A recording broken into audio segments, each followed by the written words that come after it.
Salut tout le monde, c'est Gabriel, j'espère que vous allez bien. L'épisode que vous allez écouter aujourd'hui, il a été enregistré par Zoom, en fait, en distance, en lien évidemment, avec les mesures de restriction qu'on connaît en ce moment. Alors vous verrez que la qualité peut être un peu moins bonne quand on est par rapport au studio. Je vous souhaite quand même une bonne écoute et une bonne semaine. Merci à tous. Bonjour tout le monde, bienvenue à ce nouvel épisode du podcast L'État financier. Donc encore une fois aujourd'hui en compagnie de mon collègue Gabriel. Salut tout le monde, salut JP. Et ce qu'on va vous faire d'un peu différent aujourd'hui, c'est qu'on a le retour d'un invité spécial pour la première fois depuis plusieurs épisodes. Donc on a Thomas avec nous. Bonjour les gars, bonjour à tous les auditeurs. Et le but d'aujourd'hui, encore une fois, c'est de profiter de Thomas, là, qui est aussi un ancien étudiant avec qui on a fait finance et qui apprécie beaucoup les thématiques qu'on parle. Et on en fait une très intéressante, qui est également probablement la thématique de la semaine, je pense, dans le domaine de la finance, là, Pour le son de la cloche, pour le hein. son de la On n'oublie cloche. pas, il y a toujours les deux rubriques stars, Absolument, hein. absolument. Puis on va faire un dans vos poches comme d'habitude pour conclure. Mais avant de lancer ça, Gab, comme d'habitude, la tradition le veut, fais-nous l'honneur du petit disclaimer. C'est ça, c'est un peu le bizutage pour l'invité aussi, le fameux disclaimer, hein. N'oubliez pas tout ce qu'on parle effectivement dans le podcast, que ce soit moi, JP ou Thomas pour cette semaine. N'oubliez pas qu'il s'agit vraiment de notre opinion personnelle. Il ne s'agit pas de recommandations, en tout cas officielles de placement ou quoi que ce soit. On vous invite toujours à prendre contact avec un expert fiscaliste qui pourra vous donner les meilleures recommandations qui sont adaptées à votre profil personnel. Voilà. Exactement. Donc, lançons ça en force maintenant avec le premier segment, au son de la cloche. Parfait. Donc, le sujet de la semaine est sur une compagnie et même, on va élargir là, à plusieurs compagnies parce que c'est pas seulement GameStop, là, pour faire le spoiler, là, qui a eu des mouvements de marché assez notoires, là, mais on va parler un petit peu plus généralement des mouvements qui ont eu lieu cette semaine. Comme je dis, quelques titres qui ont été affectés, mais aussi une certaine tangente là, de David contre Goliath qui s'est présentée sur les marchés américains. Donc, je vais peut-être laisser le Gab et Thomas entamer un peu là, avec le sujet, là, un petit peu peut-être parler de ce qui s'est passé, une petite revue de la semaine avant qu'on embarque dans le débat social qui est en train de se lancer aux États-Unis, là. Oui, bah c'est quelle semaine, hein, qu'on a vécu sur les marchés. Je pense que personne ne s'attendait vraiment à ça. Puis c'est vrai que tu l'as bien résumé, JP, cet effet David contre Goliath, là, les hedge funds contre les petits investisseurs ne s'est jamais autant prononcé que cette semaine-là. Pour résumer, c'est sûr qu'il y a eu en fait des perturbations en fait sur les marchés, enfin, donc beaucoup de volatilité qui a été créée en fait par des investisseurs qui mettent, en gros, qui profitent d'un site internet qui s'appelle Reddit. Si vous ne le connaissez pas, je pense que la plupart de nos auditeurs connaissent au moins de nom Reddit, et d'un subreddit, donc un espèce de sous-groupe, sous-forum de ce site-là, qui s'appelle Wall Street Bets. Et effectivement, depuis la semaine dernière, les investisseurs de cette plateforme-là se sont mis à parier massivement en fait sur certains titres euh, qui, comment dire, à première vue, ils peuvent se révéler en gros un peu risqués. Peut-être tu pourrais nous commencer, Thomas, comme je sais que toi tu connais, tu suis quand même pas mal, peut-être nous parler justement là de GameStop, là, qui est le stock majeur qui a été tradé cette semaine. Ouais, ben en fait, on peut peut-être faire un petit historique de GameStop et pourquoi c'est aussi aberrant de le voir avec une capitalisation boursière comme c'est le cas en ce moment. C'est que GameStop, pour ceux qui ne connaissent pas, peut-être plus les gens en Europe d'ailleurs, là, GameStop, ils ont des succursales de vente de jeux vidéo. Et si vous êtes un joueur un peu comme moi, vous savez que plus personne n'achète ces jeux en boutique. Maintenant, tout est fait en ligne. Donc, c'est vraiment un vieux modèle d'affaires qui est pas destiné à un avenir très, très lumineux, disons. Oui, c'est l'équivalent en France pour nos auditeurs, pour vous replacer un peu plus dans le contexte. C'est un peu comme Micromania, c'est le nom de la boutique Oh. en France équivalente, là. Je ne sais plus Mais comment elle s'appelle au Québec, là. On a au un truc Québec, c'est EB Game. EB Games, c'est Ouais, ça, Ouais. exact. EB Games. Et donc, EB Game au Québec est connu sous le nom de GameStop aux États-Unis. Donc, tu sais, moi, c'est un magasin que j'ai côtoyé beaucoup dans ma jeunesse. Puis je pense que justement, ce qui est typique des gens sur les forums Reddit et StockTwits aussi, c'était pas juste Reddit, Oui. c'est que c'est des gens un peu de notre âge, les gars, des gens qui ont justement connu cette époque-là d'aller au magasin acheter tes jeux ou faire la file en attendant la sortie. Et là, depuis à peu près 1 an sur ces forums-là, les gens se disent, ah ben, pourquoi cette compagnie-là est oubliée? Nous, on l'aime, on est nostalgique. Et donc, tranquillement, c'est comme, vous savez, c'est quoi les forums Internet? C'est dirigé par les memes, puis toutes ces... Surtout Reddit. Surtout Reddit, ça devient comme un petit monde de références très, très propres à eux. Puis, donc, ces choses-là, ils font boule de neige, puis c'est devenu à un tel point que ben, il y a eu un mouvement massif de gens qui se disent, ben nous, on aime ça, GameStop, on aime la compagnie, alors on va faire en sorte qu'elle ait une grosse valeur sur les marchés.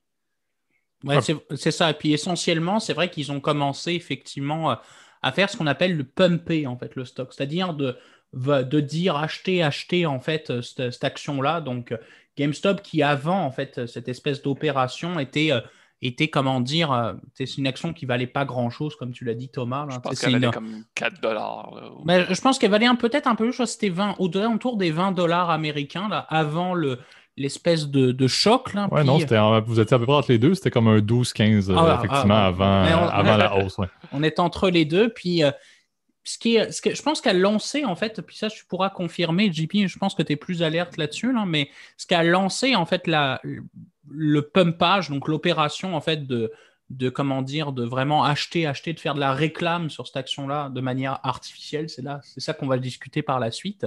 Je pense qu'il y avait un hedge fund qui avait fait quelque chose là. Oui, ben effectivement. C'est un bon point parce que, comme tu l'as dit, Thomas, il y avait beaucoup d'adeptes de GameStop qui voulaient effectivement rallier le titre par l'entremise, entre autres, de Reddit. Mais il y avait aussi des personnes qui, un peu comme c'était le cas pour la vague des crypto-monnaies et également la vague des stocks dans le Wii là, au Canada il y a pas si longtemps que ça, là, qui voulaient également faire en bon anglais, là, du quick cash. Là. Donc, il y a des personnes qui sont également embarquées dans ce mouvement-là, qui n'étaient pas vraiment des adeptes de GameStop particulièrement, mais qui ont vu la tangente et qui ont dit pourquoi pas embarquer et essayer d'aller faire le maximum d'argent en amenant le titre vers la hausse. Et comme tu l'as dit, Gab, il y a un côté également vers le fait de dire, c'est un peu comme le Occupy Wall Street digital. Après la fameuse tangente où des personnes étaient allées camper à Wall Street là, pour s'opposer au système financier. C'était il y a déjà 13 ans. Hein. C'est là où on sait que le monde vieillit rapidement. Là. Exactement. Mais donc, la nouvelle tangente était vraiment de vouloir comme amener ce changement-là, cette opposition-là face au hedge fund que tu parlais, qui a vu le fait de vouloir acheter des personnes, des jeunes qui n'investissaient peu ou qui n'avaient peu de connaissances, commencer à acheter le titre. Et eux se sont dit, on va faire de l'argent rapidement. Le titre monte présentement, mais ça va baisser sans bon sens. Donc, ils ont fait une transaction inverse là, qu'on expliquera sous peu. Donc, le hedge fund est allé s'opposer et c'est ce qui a amené ce clash-là au final. Mais c'est ça qu'on n'a pas encore expliqué, c'est que les hedge funds américains, tu sais, c'est un titre, comme je disais, qui n'est pas destiné à un bel avenir. Tu regardes ses états financiers, il n'y a pas de croissance vraiment à aller chercher. Le modèle qui le faisait vivre est en déclin, puis il y a peu de choses que cette compagnie-là peut faire pour, tu sais, qui reste au cœur de ses affaires, de ce qu'il est capable de faire. Il y a peu de choses qu'elle peut changer pour essayer d'aller générer de la croissance. Donc, ces gros hedge funds-là, ils prennent le pari. Ils disent, ben ça, c'est à long terme une compagnie qui s'en va vers la faillite.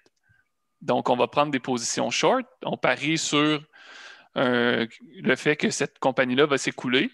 Va s'écrouler, je veux dire. Donc, eux, ils prennent des positions comme ça. Puis là, c'est devenu, les gens sur Reddit, puis tout ça, c'est devenu un mouvement pour affronter ce genre d'investissement-là, de dire non, c'est mal de parier sur le déclin d'une compagnie. Fait que nous, on va vous montrer que vous n'avez pas raison, en fait, puis on va vous faire payer ce genre de transaction-là qui est en fait réservé à plus des gens très connaisseurs des marchés boursiers puis à des gros fonds. C'est ça, exact. Puis c'est ça qui est assez drôle, c'est que la réaction, effectivement, dans l'industrie a été assez mitigée. C'est vrai qu'il y avait des gens qui disaient ah bah oui, c'est la revanche, effectivement, des petits investisseurs qui investissent leurs connaissances avec des plateformes de trading gratuites, comme par exemple le fameux Robinhood qui a fait couler beaucoup d'encre, ou au Canada, Wealthsimple Trade, là, qui est l'autre plateforme gratuite. et qui se renseignent sur la bourse avec Reddit contre les hedge funds qui, eux, sont capables de parier, en fait, de vendre à découvert, parce que ça, quand on parle de short, c'est une vente à découvert, c'est que vous pariez sur la baisse de la valeur d'une action, qui, eux, en fait, font de l'argent souvent, effectivement, avec ce genre de position. Exact. Alors, c'est ça qui est... c'est un débat, moi, c'est ça qui est assez drôle. Puis je pense que tu m'avais envoyé le tweet c'est exactement ce que j'allais citer. Là, tu lis dans mes pensées, mais effectivement, il y a Elon Musk, qui, encore une fois, je le dis à peu près à chaque fois qu'on en parle, est un individu que j'apprécie d'une certaine manière pour ce qu'il apporte là, au niveau de l'innovation commerciale. Mais bon, ça, c'est un autre sujet. Mais qui avait fait un tweet que je vais franciser, là, qui disait qu'on ne peut pas vendre des maisons qu'on ne possède pas. On ne peut pas vendre des voitures qu'on ne possède pas. Donc, pourquoi est-ce qu'on peut vendre des titres qu'on ne possède pas? Et donc, s'attaquer en tant que personne la plus riche au monde aux investisseurs institutionnels de Wall Street qui peuvent faire des ventes à découvert, effectivement. Donc, il y a eu un ralliement, oui, d'Elon Musk et aussi de cette chère Alexandria Ocasio-Cortez. C'est ce que j'allais te dire, ouais, effectivement, et aussi qui a fait quand même parler pas mal. Puis Bernie Sanders aussi, en fait, plus des figures politiques aux États-Unis, plus de la gauche, là, on va pas se le cacher. Et étonnamment, Ted Cruz aussi, qui s'est rallié.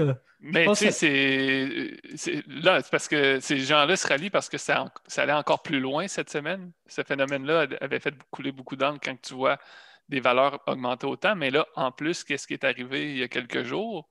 C'est que Robinhood a interdit les transactions de ce titre-là pour ces petits investisseurs-là. Et ça, c'est là que ça devient criminel. En fait, parce que... Puis là, ben ça va être à suivre. On peut pas accuser personne de rien en ce moment, mais si tu empêches les gens de transiger un titre, puis pas d'autres, ça s'appelle manipuler la valeur du titre en bourse. Donc, c'est là que ça va devenir un problème juridique aux États-Unis.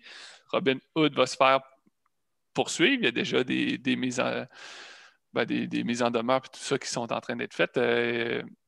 Donc, c'est là que ça devient un grand débat. Là. C'est plus juste de l'irrationalité de marché où tu as une compagnie qui vaut rien, qui tout à coup vaut de l'or. C'est que là, en plus, il se met à avoir des forces obscures là, qui jouent. Là. Oui, puis ça a été un peu le roller coaster aussi, parce que je me souviens jeudi, le titre, encore une fois, GameStop, même si ce n'est pas le seul, hein, on mentionnera aussi. AMC, ouais, BlackBerry qui ont connu des phénomènes de ce genre-là. Toutes des entreprises qui sont un peu, justement, ringards, qu'on se côté, entre guillemets, un peu ringards, en fait, qui sont délaissées aujourd'hui par les investisseurs pour plusieurs raisons, mais la principale, c'est la pandémie, puis je pense là aussi Exact, puis ça suit beaucoup, en fait, ce que tu as dit, Thomas, c'est très meme, tu sais. Pourquoi ne pas investir dans BlackBerry alors que ça fait 15 ans que cette compagnie-là ne fait plus rien, tu sais. Et c'est ça, et c'est ce qui est, entre guillemets, moi, la question aussi éthique qui va se poser, c'est que oui, tu l'as bien mentionné, Thomas, le fait d'empêcher de transiger, ça peut être effectivement vu quelque chose. Après, le premier effort qui est de manipuler, entre guillemets, de poster sur Internet, effectivement, des tweets et poster sur Internet des memes pour c'est très stonks, hein, d'ailleurs, en passant comme situation. En fait, c'est illégal. Et j'en parlais justement avec un de mes bonnes connaissances et comment dire, qui se reconnaîtra parce que c'est maintenant un nouvel auditeur, je le souhaite en tout cas, à qui j'ai parlé hier, qui est beaucoup plus expérimenté que nous, là, pour le coup, là, qui a plusieurs dizaines d'années d'expérience. Et il me disait, Gabriel, si ça avait été un hedge fund qui avait mis des commentaires comme ça sur Internet pour vraiment influencer l'augmentation de la valeur de cette action-là, il serait déjà en prison. Et là, effectivement, comme il s'agit, entre guillemets, de petits épargnants qui sont derrière l'opération, qui est vraiment en gros, mettre des messages, acheter, bah, c'est vrai que c'est mal vu, entre guillemets, ce serait mal vu de se prendre une poursuite, alors que c'est un effet de groupe, en fait. Mais je pense que c'est là qu'il faut aussi, il y a une ligne à tracer dans le sens que, moi, on s'en parlait, Gabriel, quand c'est arrivé, on se dit, ces gens-là, sur les forums, ce qu'ils font, c'est de la manipulation de marché. Donc, c'est pas bien, mais est-ce que tu vas te mettre à poursuivre? Tu sais, c'est des gens qui, des fois, là, moi, je suis allé voir dernièrement Reddit pour lire la page. Il y en a qui investissent $30, là. C'est vraiment des très petits investisseurs souvent, là. C'est des gens qui ont très peu de sous. Est-ce que tu vas vraiment blâmer ces gens-là, dire ouais, ben, tu manipules le marché? Non, c'est un effet de mouvement de masse, c'est compliqué, mais bon, il y a place à argumenter. Mais là où pour moi ça devient grave, c'est qu'est-ce qui s'est passé pour que des Robinhood, puis il y a d'autres courtiers aussi, qui tout à coup arrêtent ces gens-là de pouvoir transiger le titre. Là, tu peux blâmer un groupe beaucoup plus petit de personnes, puis c'est là que. Puis je pense que ces gens-là doivent être blâmés aussi, là. Ouais, non, exact. Non, puis c'est ce qui est touché dans toute cette histoire-là, c'est ce qui est difficile dans toute cette histoire-là, c'est qu'il y a tellement de blâme possible à mettre, tu sais. Autant sur les personnes qui sont sur le forum de Reddit, parce que moi, je l'ai mentionné également, je pense que j'en parlais avec un autre ami en disant on se ramasse avec des personnes qui en bénéficient fortement. Tu sais, c'est comme les crypto-monnaies. Quelqu'un peut avoir acheté hyper tôt puis est là à poster 15 messages par jour sur Reddit parce que lui a un intérêt, là. Tu sais, amenons le titre à 1000, 2000, 3000 $, je dis n'importe quoi, là. Mais ça reste que lui a un intérêt financier. Donc lui, on le sait, il y a des gagnants et des perdants, là. La loi des marchés, c'est il y a des personnes qui gagnent, il y a des personnes qui perdent. Et donc, techniquement, en encourageant le monde à investir, qui ont, oui, 30, 50 $ parfois, mais parfois plus, ben lui, il rend sa position encore plus intéressante. Donc, autant ces personnes-là sont troubles, autant les Robinhood, TD Ameritrade, quand ils ont bloqué la possibilité d'acheter, c'est passif de problème. Tout le back-channeling qui a dû avoir lieu auprès de, on va se dire peut-être Wall Street, pour que Robinhood et TD Ameritrade mettent des limitations passibles. Toutes les personnes qui vont soudainement remettre en question le short selling au niveau de la politique et même au niveau de, on l'a mentionné, Musk, va amener un certain débat. Est-ce que ça va arrêter le short selling? Clairement pas, si vous voulez mon avis. Et l'avis collectif, je pense pas non que c'est plus. ça. Hein, non, puis pour que le marché soit efficace, il faut qu'à quelque part le short selling soit permis aussi. Oui, ça apporte la liquidité puis d'efficacité au niveau des prix là, qu'on voit. Là, on avait fait un épisode, si vous vous souvenez, messieurs, sur la théorie de l'efficience des marchés, mais on se rejoint là-dessus. En quelque part, la vente à découvert ne fait que, même si elle a un côté, entre guillemets, un peu immoral à première vue, elle a quand même des fondements qui sont de rendre le marché, rendre toute l'information disponible sur un prix d'un actif. Et moi, je ne vais pas, encore une fois, et le disclaimer est encore plus important, je pense, sur cet épisode. Je ne sais pas ce que vous en pensez, mais l'idée, c'est vraiment de comprendre qu'acheter ce genre de titre, ça vient avec d'énormes risques, hein, surtout en ce moment, parce que effectivement, cette entreprise-là, fondamentalement, sa valeur, c'est pas grand-chose, c'est quelques. Moi, je le voyais effectivement à 15 $ et j'aurais pas mis plus sur cette action-là. Là, ouais, exactement. Mais on s'en est parlé plus tôt cette semaine. Toucher à ces titres-là en ce moment, c'est purement du gambling. C'est aller au casino parce que si tu regardes les fondamentaux, les performances de la compagnie, tout te dit de vendre à découvert ce titre-là. Par contre, qu'est-ce qui te dit que ces forums-là ne vont pas continuer à soutenir la hausse? Pendant combien de temps, tu sais? Donc, tu peux te ramasser avec le problème que tu as pris ta position à découvert puis tu dois la couvrir avec une énorme perte parce que tu n'es plus capable de la soutenir. C'est du pur gambling. Là, la rationalité des marchés n'existe plus autour de ces titres-là. Donc, si une personne se dit investisseur, je pense que tu te tiens loin de ça, là. Tout à fait, tout à fait. Puis je pense qu'effectivement, aussi d'un point de vue éthique, moi-même, tu vois, personnellement, je n'irais pas acheter ça parce que je me dis, je contribue à ne pas rendre les marchés efficients, quelque part. Et ça, d'une manière déontologique, je trouve ça un peu limite. Puis, je pense que l'autre problème aussi qu'on peut voir avec ce genre d'action, c'est qu'on rend, entre guillemets, les marchés, et puis là, le but étant pas, c'est pas d'être prétentieux ou quoi que ce soit, c'est que j'ai l'impression que cette mode, cet effet groupie, Reddit, Robinhood, plateforme de trading gratuite, malheureusement amène des gens qui ont trop peu de connaissances en matière de placement à toucher à ce genre de truc. Ça, c'est mon opinion personnelle. C'est sûr qu'on peut se dire il faut commencer quelque part, évidemment, là, pour commencer à trader. On a tous commencé avec nos erreurs, avec notre innocence, etc. Mais je me dis, c'est sûr il y a un côté, entre guillemets, je trouve dangereux avec ces nouvelles pratiques, là. Et ça va poser des questions aussi d'un point de vue de régulation, évidemment, là. Exactement. Puis, tu sais, un bon point, puis ça, je l'ai soulevé au tout début, il n'y a pas d'argent facile. Si c'était de faire de l'argent facile, ce serait tout le monde qui embarquait là-dedans. Les marchés, ce n'est pas de l'argent facile. Donc, oui. Des personnes ont eu beaucoup de chance avec les transactions qu'ils ont fait présentement et avec justement l'espèce de pression qu'ils ont mis sur ce groupe-là pour que ce soit à la hausse. Il y a plein d'histoires, là. Vous pouvez regarder. Là, les médias sont très bons pour vendre des vues sur leurs articles ou sur leurs papiers ou peu importe qu'ils impriment. Là. Mais il y a eu des personnes qui ont fait beaucoup d'argent avec en quelques jours avec les 80-100% qu'il y a eu de rendement à une journée au niveau de GameStop.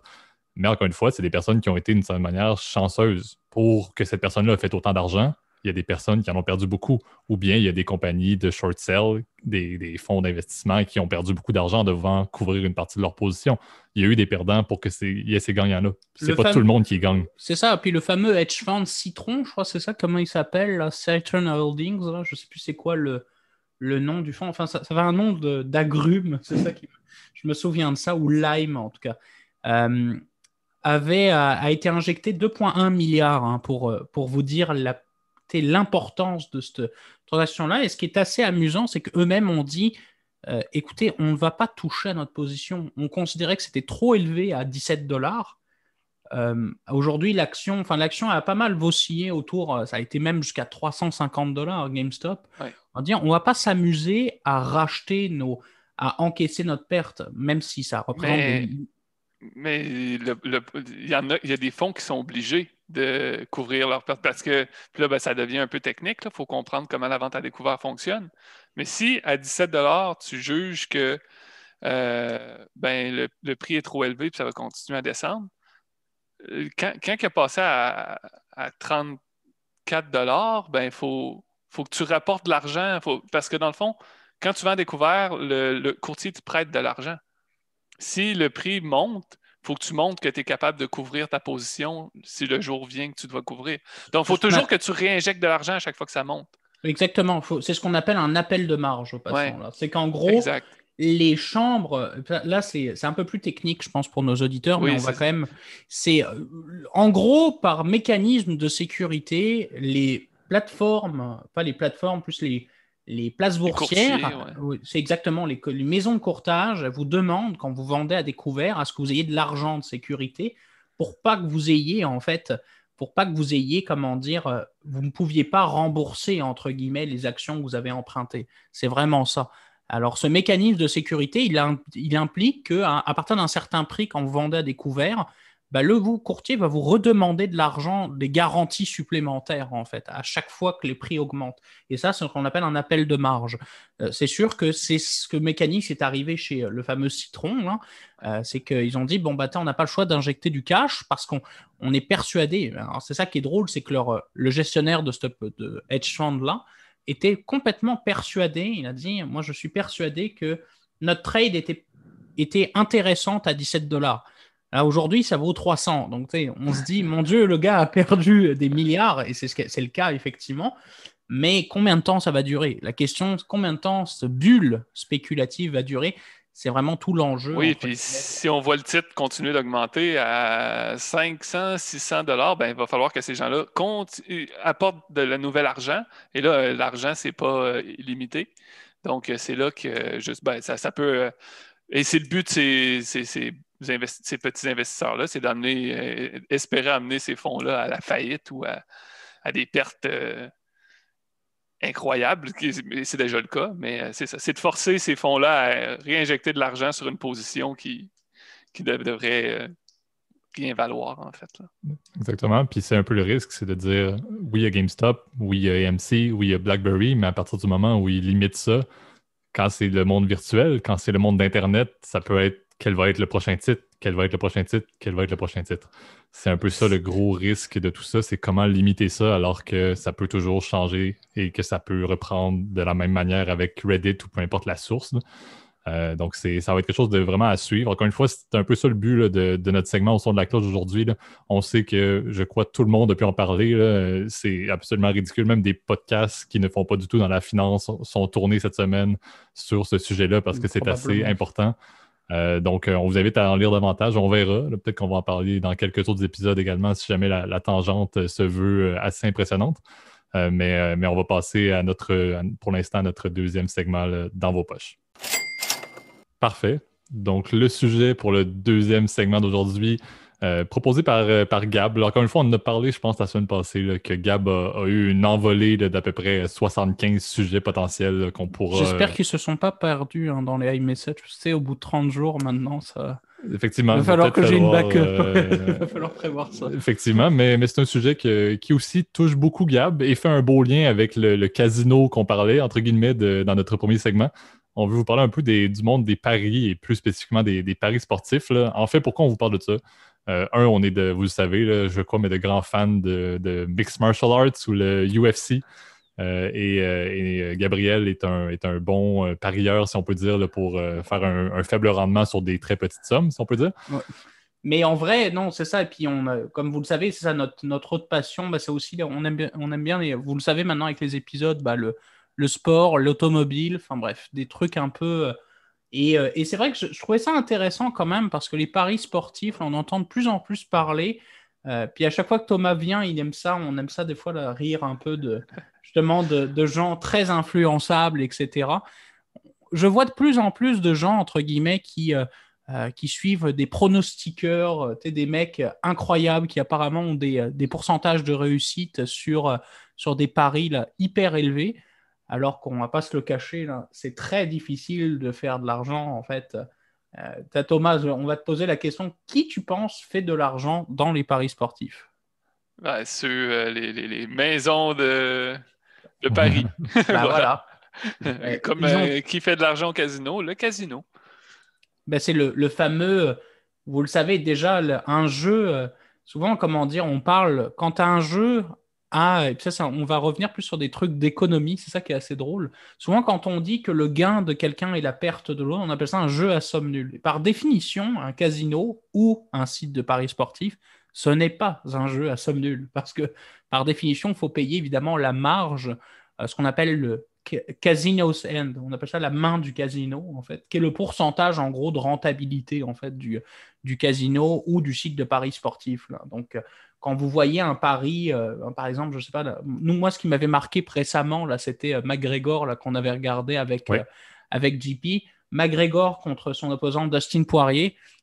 Les paris, en tout cas, les pronostiqueurs donnaient McGregor à 1,70 à peu près. Donc, quand même très grand favori contre Dustin qui était à peu près à 3,20, 3,25, tout dépendamment des sites. Moi j'ai gagné, j'ai pris Dustin en l'occurrence, mais c'est vrai, c'est là où on se dit que ça peut pas être équilibré, parce que sinon ce serait trop facile évidemment. Non, exact. Puis, ça fait un peu un lien avec la finance qu'on parle souvent parce que il y a des possibilités de faire du bon rendement, entre guillemets, là, si on parle de rendement, là, mais il y a une capacité de faire de l'argent avec ce genre de jeu-là.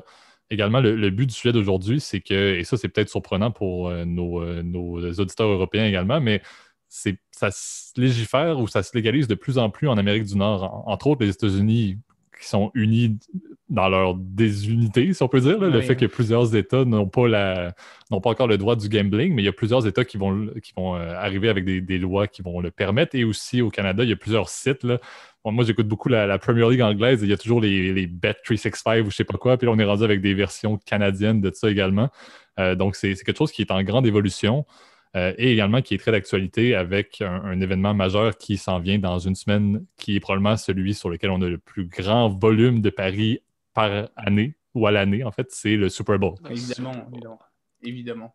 Donc, on arrive avec ça qui est quand même sous peu, et puis ça nous a amené un peu à dire, puis le but du sujet est de dire, le casino cette semaine, de dire j'investis en bourse et j'ai autant de risques de perdre que si je fais des paris de chevaux ce week-end, par exemple. Voilà. Et puis c'est clair que tous les par paris sportifs, évidemment, on entend, tu l'as bien précisé, JP, là, je sais qu'en Angleterre, c'est plus les courses de lévrier. En France, c'est plus les courses de chevaux. Mais évidemment, c'est sûr que le but aussi, c'est de faire de la prévention aussi. C'est que, évidemment, tous les paris sportifs, il y a un côté addictif. J'entendais, je ne sais pas si tu connais, comment il s'appelle le joueur anglais. Là, il y avait un joueur anglais très connu qui jouait à Newcastle à l'époque. qui avait tout perdu, en fait. Le type était alcoolique, etc. Il jouait des milliers et des milliers de livres tous les jours, justement parce que il y a un côté addictif. Alors, c'est sûr qu'il faut faire très attention avec ça. Ça doit rester un jeu, entre guillemets. Et puis, évidemment, on peut pas mettez pas tout votre argent pour le coup, là, parce que là, pour le coup, c'est vraiment du casino où vos probabilités de gain. Et c'est pour ça que les fameux pronostiqueurs qu'on voit sur Snapchat, toutes des plateformes pas très régulées d'ailleurs, tout ceci, c'est du mensonge. Personne n'est capable de faire du 90% de réussite sur des bets, enfin sur des paris simples. C'est impossible. C'est souvent un bon pronostiqueur, s'il a 70 à 80, c'est un excellent pronostiqueur déjà, là. Mais le monde du sport est tellement imprévisible, etc., que puis on l'a vu, on le voit par exemple à chaque semaine là, avec le football ou avec par exemple le MMA, des surprises peuvent arriver, puis le favori finalement, il n'y a jamais vraiment de favori parce que ça peut se retourner. Je me souviens très bien aussi en boxe, il y a quelques années, là, on donnait, c'était avec quand Anthony Joshua a perdu contre Andy Ruiz, là, tout le monde disait ah non, c'est 20 pour 1 pour Andy Ruiz, 1,21 sur Anthony Joshua, je veux dire, il va l'écraser. Et pourtant, c'est Andy Ruiz qui l'a eu par KO. Hein. C'est comme quoi le monde du sport, comment dire, est tellement variable, en tout cas. Ouais, exact. Au moins, je trouve que les paris sportifs, moi, de ce que j'aime, c'est que ça permet de quantifier à quel point une personne est vue favorable à l'autre. Là, ça apporte de l'information par rapport à comment les gens voient le combat arriver, pour l'exemple d'un combat. Là. Puis dans le fond, si tu veux faire de l'argent au pari sportif, détrompe-moi, Gab, si je me trompe, mais t'en feras pas beaucoup si tu prends toujours le safe bet. Le favori, ouais. Le favori, tu feras pas beaucoup d'argent. Dans le fond, il faut que tu sois chanceux. Il faut que l'underdog il sorte quelque chose de son chapeau. Puis que... C'est ça. Et puis souvent, la façon, c'est sûr qu'il faut commencer à prendre un peu plus de levier avec, par exemple, des paris combinés. C'est sûr que dès que tu accumules effectivement plusieurs paris, donc c'est-à-dire qu'il faut que tu réussisses tous tes paris pour pouvoir gagner, là, c'est sûr que les cotes se multiplient. Donc, par exemple, c'est sûr que là, nous, on parle évidemment en cote décimale, c'est plus simple. Mais par exemple, je ne sais pas, vous pariez sur un combat 3 pour 1, puis 3 pour 1, puis vous voulez que les deux se réussissent, probablement, vous allez avoir une cote de 9. Ce qui fait que là, pour le coup, c'est des paris beaucoup plus risqués, c'est-à-dire que vous avez des chances très élevées de ne pas l'avoir, mais si vous l'avez, bingo. Là. Donc, c'est vrai que, encore une fois, c'est du gambling. Hein. Ça peut pas... Quelqu'un qui va ne parier que sur des favoris, malheureusement, ces paris risquent de pas être très rentables. Ça risque de pas être très rentable. Il va se retrouver avec une cote d'un 50, etc., qui, pour le coup, n'est pas si intéressant en sachant que tu as pris un risque. C'est toujours, encore une fois, d'ailleurs, on le voit, hein, cette notion de rendement risque qu'on apprend quand on... Là, tu me corrigeras si je me trompe, mais Thomas, là, mais c'est un des premiers trucs qu'on apprend en finance. Ah oui, exactement. Plus il y a de risques, plus il y a de potentiel pour le gain. Puis, c'est ça, il n'y a pas d'argent facile, ça revient toujours à ça. Hein. Puis les pronostiqueurs, c'est la même chose en finance ou dans les paris où faut en fait, ils savent rien. C'est des gens que, oui, des fois, ils ont un bon ratio, mais tout ça va tenir jusqu'à temps qu'ils se trompent. T'as des fonds, justement, qui ont rapporté des rendements énormes pendant des années, puis un jour, ils se sont trompés. Puis ça tient jusqu'à temps qu'ils n'aient plus raison, puis ils peuvent avoir plus raison demain. Bernard Madoff, pour ne pas... Lui, c'était une fraude. Non, ça, c'est vrai. Mais je vais vous soulever aussi un petit commenter là-dessus, les gars, là. On parle beaucoup, puis Thomas également, c'est un sujet que tu aimes beaucoup, de l'ingénierie financière. Là. Le fait qu'en finance, il y a de plus en plus de capacité à créer des produits ou des instruments financiers qui peuvent être transigés de plus en plus exotiques. Moi, je vois un peu un parallèle avec les paris sportifs parce que vous le savez probablement, un pari, je parlais du Super Bowl tantôt, on peut parier sur le match. On peut parier sur est-ce que ça va être pile ou face lors du lancer de la pièce. Est-ce que le show de la mi-temps, le spectacle de la mi-temps va durer 23 minutes 52 ou 23 minutes 50?